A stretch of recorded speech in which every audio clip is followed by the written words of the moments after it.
La parole est à monsieur Emmanuel Maquet. Madame la ministre de la Transition écologique et solidaire, les incendies qui ravagent l'Australie sont les pires de son histoire. 8,4 millions d'hectares de brousse sont déjà partis en fumée et 24 victimes sont à déplorer.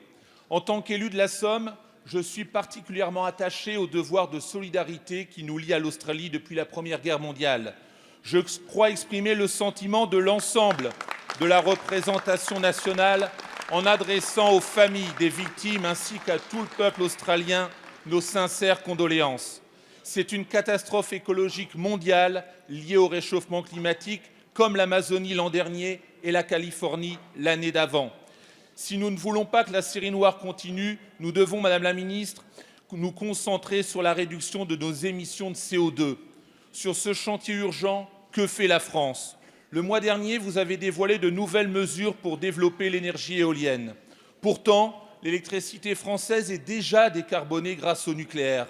Mettre des éoliennes à la place du nucléaire, c'est remplacer l'énergie verte par une autre énergie verte. Ce n'aura aucun effet sur le climat.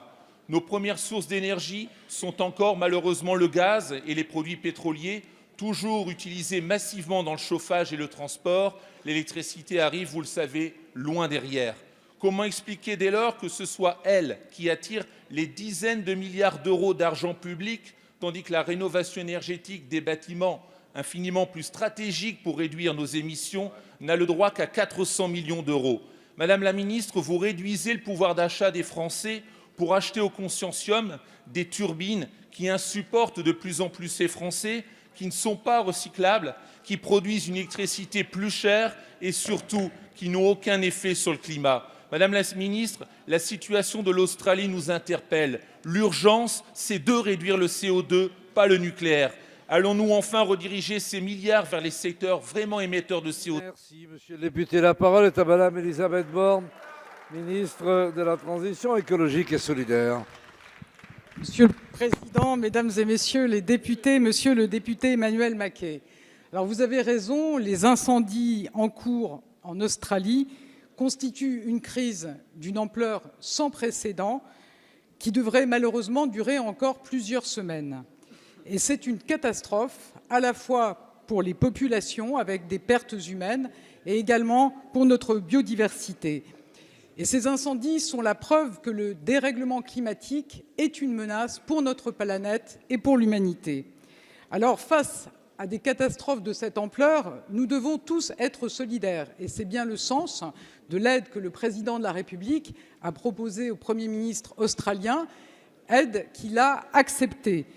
Mais effectivement, nous devons aussi agir, évidemment, pour réduire nos émissions de gaz à effet de serre.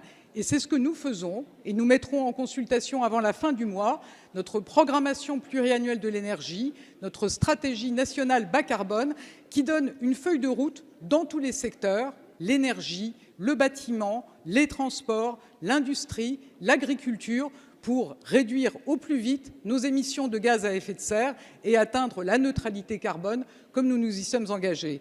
Et ce sont effectivement des dizaines de milliards d'euros qui sont consacrés au développement des énergies renouvelables, d'énergies décarbonées, mais c'est également 3,5 milliards d'euros par an que nous consacrons à la rénovation énergétique. Donc vous voyez, nous sommes sur le pont, au niveau national, au travers de cette programmation pluriannuelle de l'énergie, comme nous le sommes pour défendre la neutralité carbone également à l'échelle européenne, comme nous le serons tout au long de l'année 2020, avec des rendez-vous majeurs, que ce soit la COP26 l'an prochain, effectivement, cette année, ou la COP15 en Chine sur la biodiversité. Je vous remercie. Merci, madame la ministre.